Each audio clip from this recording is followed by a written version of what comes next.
आज की हमारी बातचीत एक बहुत ही गहरे मानसिक बदलाव के बारे में है। हमारे पास जो स्रोत हैं वो एक खास तरह की मानसिकता के अंत की कहानी बताते हैं, जिसे हम पीपल प्लीजर कहते हैं। यानी वो इंसान जो हर कीमत पर दूसरों को खुश रखने की कोशिश करता है।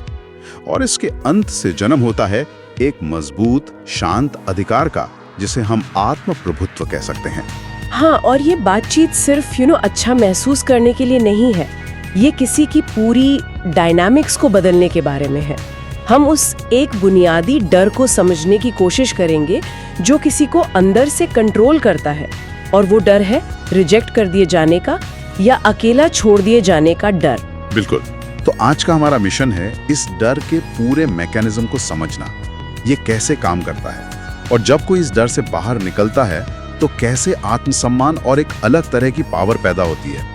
मजे की बात यह है कि हमारे स्रोत इस पूरी प्रक्रिया को समझाने के लिए मैकियावेली के विचारों का इस्तेमाल करते हैं, जो सुनने में थोड़ा अजीब लग सकता है, लेकिन ये दिखाता है कि असली कंट्रोल बाहरी नहीं बल्कि हमेशा अंदरूनी होता है।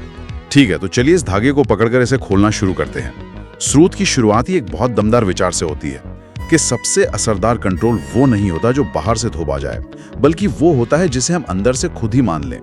आपको किसी को जंजीरों से बांधने की जरूरत नहीं है, अगर वो पहले से ही इस डर में जी रहा है कि उसे ग्रुप से बाहर निकाल दिया जाएगा। यहाँ जो सबसे फैसिनेट करने वाली बात है वो ये है कि स्रोत सीधे उस जड़ वाले डर की पहचान करता है। ये बहस या लड़ाई का डर नहीं है, ये उससे कहीं ज्यादा गहरा है। ये अकेला रह जाने का, त्याग दिए जाने का डर है। ये एक आदिम डर है, हमारे सर्वाइवल इंस्टिंक्ट से जुड़ा हुआ। हमारे पूर्वजों के लिए कबीले से बाहर निकाल दिया जाना मौत की सजा जैसा था, और वही डर आज भी हमारे सबकॉन्शियस में काम करता है, भले ही माहौल बदल गया हो। आप कह रही हैं कि जब कोई अपने बॉस से या दोस्तों से न कहने में घबराता है तो वो डर असल में उस आदिम डर का ही एक नया रूप है। ये सोचना कि अगर मैंने मना कर दिया तो ये लोग मुझे पसंद नहीं करेंगे, मुझे अपने ग्रुप से अलग कर देंगे। बिल्कुल, ये तर्क से पहले आता है। ये एक इमोशनल रिएक्शन है, और यही डर पीपल प्लीजर के हर फैसले को कंट्रोल करने लगता है। हाँ, कंट्रोल करने लगता है। तो उसका व्यवहार किसी बाहरी दबाव से ज्यादा उसके अंदर के डर से चल रहा होता है। ये एक तरह की खुद पर लगाई हुई जेल है, जिसकी चाबी भी उसी के पास है, पर उसे इसका एहसास नहीं है। और यहीं पे बात वाकई दिलचस्प हो जाती है कि ये डर असल में काम कैसे करता है। स्रोत कुछ बहुत ही आम रोजमर्रा के उदाहरण देता है जिनसे शायद बहुत से लोग जुड़ पाएंगे। जैसे पहला, सच बोलने के लिए नहीं बल्कि दूसरों की मंजूरी बनाए रखने के लिए अपने शब्दों को बहुत सावधानी से चुनना। हर वाक्य बोलने से पहले सोचना कि सामने वाले को कैसा लगेगा। हाँ, ये एक तरह का सेल्फ एडिटिंग है जो नॉन स्टॉप चलता रहता है। आप वो नहीं बोलते जो आप सोचते हैं, आप वो बोलते हैं जो आपको लगता है कि सामने वाला सुनना चाहता है। दूसरा उदाहरण जो स्रोत देता है वो है अपमान सहन करना, इसलिए नहीं कि आप कमजोर हैं या आपको वो सही लगता है, बल्कि इसलिए क्योंकि उस वक्त चुप रहना ज्यादा सुरक्षित महसूस होता है। टकराव का सामना करने से ज्यादा आसान लगता है कि अपनी सेल्फ रिस्पेक्ट को थोड़ा कॉम्प्रोमाइज कर लिया जाए। और तीसरा, जो शायद सबसे ज्यादा देखने को मिलता है, उन चीजों के लिए भी माफी मांगना जो आपकी गलती थी ही नहीं। सॉरी एक हथियार बन जाता है, अपनी बात रखने के लिए नहीं बल्कि माहौल को शांत रखने के लिए। स्रोत कहता है कि ऐसा हर बार करने से आप अपनी आइडेंटिटी का एक टुकड़ा किसी और के हाथ में दे रहे हैं, और सामने वाले की कोई जिम्मेदारी नहीं है कि वो उसे संभाल कर रखे। अगर हम इसे बड़े पैमाने पर देखें तो यही मैकियावेली का एक विचार सीधे तौर पर लागू होता है, जिसका जिक्र स्रोतों में है। वो कहती है, लोग उन्हें चोट पहुंचाने में ज्यादा देर नहीं लगाते जो खुद को प्रिय बनाने की कोशिश करते हैं, लेकिन उनके साथ हमेशा सावधान रहते हैं जो अपने प्रति डर पैदा करते हैं। ये सुनने में थोड़ा कठोर लगता है। डर पैदा करना ये तो एक नेगेटिव चीज लगती है। क्या इसका मतलब है कि इंसान को ये डरावना बन जाना चाहिए? नहीं, और ये बहुत जरूरी पॉइंट है। स्रोत इस बात को एकदम साफ करता है कि यहाँ मैकियावेली के डर का मतलब आतंक या धमकी नहीं है। इसका मतलब है परिणाम, यानी कॉन्सिक्वेंसेस। एक पीपल प्लीजर कोई परिणाम नहीं देता, उसकी कोई नो नहीं होती, उसकी कोई सीमा नहीं होती, और जब किसी सीमा को तोड़ने का कोई परिणाम नहीं होता तो लोग उस सीमा का सम्मान करना बंद कर देते हैं। वो जानते हैं कि लाइन क्रॉस करने पर कोई कीमत नहीं चुकानी पड़ेगी। अच्छा, तो ये वैसा ही है जैसे अगर ट्रैफिक सिग्नल तोड़ने पर कोई चालान ना हो तो धीरे धीरे लोग उसे मानना ही बंद कर देंगे। सीमा तो है पर उसके टूटने का कोई कॉन्सिक्वेंस नहीं है, इसलिए वो सीमा बस एक सुझाव बनकर रह जाती है। बिल्कुल सही। जब परिणाम नहीं होते तो शब्द खोखले हो जाते हैं और सीमाएं बस एक दिखावा बनकर रह जाती हैं, जिन्हें कोई भी आसानी से नजरअंदाज कर सकता है। यहाँ एक और आम धारणा है कि अगर सब लोग आपको पसंद करते हैं तो आप सुरक्षित हैं। Being liked is a form of safety. लेकिन स्रोत इस विचार को सिरे से खारिज कर देता है। वो कहता है कि पसंद किया जाना बहुत ही नाजुक और अनरिलायबल चीज है। बिल्कुल, ये वफादारी पर नहीं बल्कि सुविधा पर आधारित है। स्रोत इसे बहुत अच्छी तरह समझाता है। जब तक आप किसी के लिए सुविधाजनक हैं, तब तक आप पसंद किए जाते हैं। जिस पल आप असुविधाजनक बनते हैं, यानी आप ना कहते हैं, अपनी जरूरत बताते हैं या कोई सीमा तय करते हैं, वो पसंद भाप की तरह उड़ जाती है। स्रोत कहता है कि वो कभी वफादारी थी ही नहीं, वो सिर्फ एक्सेस थी। लोगों को आपके समय, आपकी ऊर्जा, आपकी हाँ तक आसान पहुंच थी। ये तो बहुत गहरी बात है। मतलब वो आपको नहीं बल्कि आपकी दी हुई एक्सेस को पसंद कर रहे थे। और ये जो रिजेक्शन का डर है वो उसी झूठी सुरक्षा को बनाए रखने के लिए मजबूर करता रहता है। स्रोत के मुताबिक ये डर आपके दिमाग में कुछ बातें बिठा देता है, जैसे असहमति एक खतरा है, सीमाएं तय करना एक तरह का हमला है, और अगर कोई चुप है तो इसका मतलब है कि उसने आपको मन से निकाल दिया है। और इसी मानसिकता की वजह से इंसान अपनी सच्चाई पर टिके रहने की बजाय दूसरों की धारणाओं को मैनेज करने में अपनी सारी ऊर्जा खर्च कर देता है। ये ऐसा है जैसे आप 24 घंटे एक नाटक कर रहे हो। और यहाँ स्रोत एक बहुत ही चुभने वाली लाइन कहता है। क्या? वो अपनी ही जिंदगी में एक मेहमान की तरह रहता है। हमेशा इस बात का ध्यान रखता है कि मेजबान यानी दूसरे लोग नाराज ना हो जाएं। ठीक है, तो हमने ये समझ लिया कि ये डर कैसे काम करता है और एक जाल की तरह हमें फंसाए रखता है। लेकिन सबसे बड़ा सवाल तो ये है कि इससे बाहर कैसे निकला जाए, इस चक्र को तोड़ा कैसे जाए। क्या स्रोत इस पर कोई रोशनी डालता है? हाँ, और यहीं से कहानी का रुख पलटता है।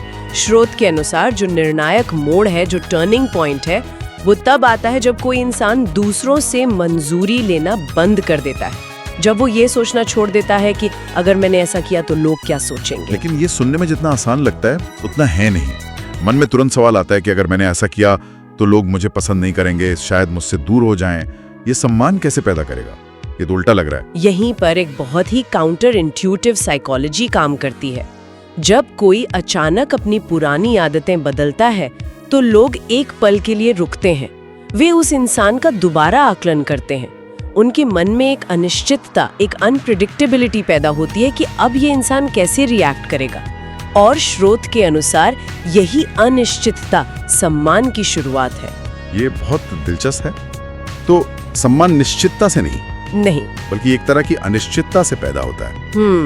मतलब जब लोगों को पता नहीं होता कि आपकी हाँ पक्की है तो वो आपकी हाँ की ज्यादा कीमत करते हैं। एग्जैक्टली। सोचिए, आपका कोई दोस्त है जो हमेशा हाँ कहता है। शुरू में अच्छा लगता है, लेकिन धीरे धीरे आप उसके हाँ को फॉर ग्रांटेड लेने लगते हैं। लेकिन अगर वही दोस्त एक दिन कहे नहीं आज मैं नहीं आ सकता, तो आप एक पल के लिए रुककर सोचते हैं। उस ना में वजन होता है। स्रोत इस बात पर जोर देता है कि अधिकार खुद अपनी घोषणा नहीं करता, उसे महसूस किया जाता है। ये शांत होता है, ये चिल्लाकर नहीं कहता कि मेरी इज्जत करो। ये आत्मनियंत्रण पर आधारित अप्रत्याशितता है। और स्रोत ये भी कहता है कि अधिकार उन लोगों को सफाई नहीं देता जिन्होंने पहले ही सीमा पार कर दी है। एक पीपल प्लीजर शायद बहल करेगा, समझाने की कोशिश करेगा, रिश्ते को बचाने के लिए झुकेगा, जबकि अधिकार रखने वाला व्यक्ति जानता है कि कुछ हरकतों के बाद शब्दों का कोई मतलब नहीं रह जाता। वहाँ एक्शन की जरूरत होती है, और सबसे बड़ा एक्शन होता है पीछे हटना या उस सिचुएशन से खुद को अलग कर लेना। ये चुप्पी, ये दूरी किसी भी चीख से ज्यादा असरदार होती है। यहाँ पर पीपल प्लीजर और अधिकार वाले व्यक्ति के बीच एक बहुत साफ फर्क बताया गया है। स्रोत कहता है कि पीपल प्लीजर बाहर की तरफ जीता है, वो लगातार चेहरे पड़ता है, माहौल के हिसाब से अपनी आवाज का टोन बदलता है और एक तरह से जिंदा रहने के लिए अपनी सच्चाई को एडिट करता रहता है। इसके ठीक उलट अधिकार अंदर की ओर जीता है। वो बाहरी प्रतिक्रियाओं से नहीं बल्कि अपने अंदर के सिद्धांतों से चलता है। उसे पता होता है कि उसकी कोर वैल्यूज क्या हैं। ऐसा इंसान कम बोलता है लेकिन उसके शब्दों में वजन होता है। वो कम देता है लेकिन जो देता है उसका असर होता है। वो सोच समझकर लोगों से जुड़ता है और इसलिए लोग इस पर ध्यान देते हैं। और जाहिर है जब ये बदलाव आता है तो कुछ लोग इसका विरोध भी करते होंगे। वो बदलने का आरोप लगाते होंगे, कहते होंगे कि तुम पहले जैसे नहीं रहे। ये एक बहुत बड़ा डर होता है बदलाव के रास्ते में। बिल्कुल। और यहाँ स्रोत फिर से मैकियावेली का एक बहुत ही शानदार विचार सामने रखता है। जब लोग आपकी सीमाओं के बारे में शिकायत करते हैं तो इसका मतलब है कि वो सीमाएं काम कर रही हैं। ये शिकायतें असल में एक वैलिडेशन है। ये इस बात का सबूत है कि अब उस व्यक्ति तक पहले जैसी आसान पहुंच नहीं रही। ये बदलाव का सबूत है। ये तो एक और दिलचस्प विरोधाभास की तरफ ले जाता है। पीपल प्लीजर सोचता है कि हर किसी के लिए जरूरी बने रहना, हमेशा अवेलेबल रहना उसे सुरक्षा देता है, लेकिन अधिकार का मनोविज्ञान इसकी ठीक उल्टी बात कहता है। हाँ, स्रोत के अनुसार वैकल्पिक यानी ऑप्शनल होना सम्मान पैदा करता है। जब किसी की मौजूदगी की गारंटी नहीं होती तो उसकी मौजूदगी को महत्व दिया जाता है। जब किसी की सहमति ऑटोमेटिक नहीं होती तो उस पर विचार किया जाता है। जब किसी का ध्यान मुफ्त में नहीं मिलता तो वो कीमती हो जाता है। तो एक तरह से आत्मसम्मान में छिपी हुई कमी यानी स्केर्सिटी ही शक्ति है। ये पैसों या चीजों की कमी नहीं बल्कि आपकी अवेलेबिलिटी की कमी है। और स्रोत ये भी साफ करता है कि इसका मतलब एरोगेंट या एग्रेसिव होना बिल्कुल नहीं है। बिल्कुल नहीं, बल्कि अग्रेशन तो अक्सर असुरक्षा की निशानी होती है। जो इंसान अपनी बात मनवाने के लिए चिल्लाता है या धमकी देता है वो अक्सर अंदर से इनसिक्योर महसूस कर रहा होता है। अधिकार शांत होता है, वो परिणाम के पीछे नहीं भागता बल्कि वो शर्तें तय करता है। वो ये तय करता है कि वो किस माहौल में शामिल होगा और किस में नहीं।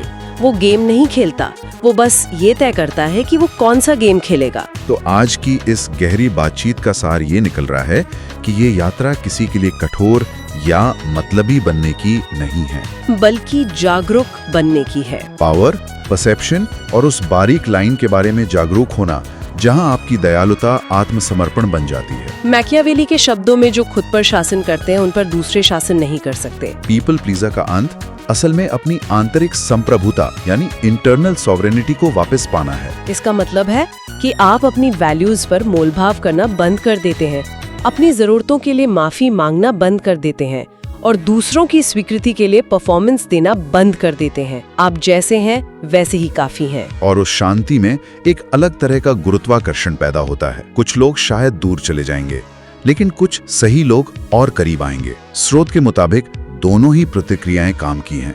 वो आपको दिखाती हैं कि कौन आपके नए आत्मसम्मान की इज्जत करता है और कौन सिर्फ आपकी पुरानी आसान पहुंच का फायदा उठा रहा था। स्रोत एक और बहुत जरूरी बात कहता है कि कोई इंसान इसलिए कमजोर नहीं था कि वो परवाह करता था। वो इसलिए कमजोर था क्योंकि उसे ये सिखाया गया था कि परवाह करने के लिए खुद को मिटाना जरूरी है। और इन दोनों बातों में जमीन आसमान का फर्क है। असली शक्ति परवाह करने में है, लेकिन खुद को केंद्र में रखते हुए। और हम श्रोताओं के लिए स्रोत के एक बहुत ही शक्तिशाली अंतिम विचार के साथ इस चर्चा को समाप्त करना चाहेंगे, जिस पर सोचा जा सकता है। शक्ति दूसरों पर हावी होने से नहीं आती।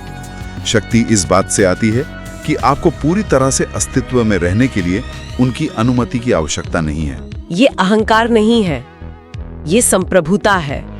आप अपनी मानसिक और भावनात्मक दुनिया के शासक हैं और ये सबसे बड़ी आजादी है।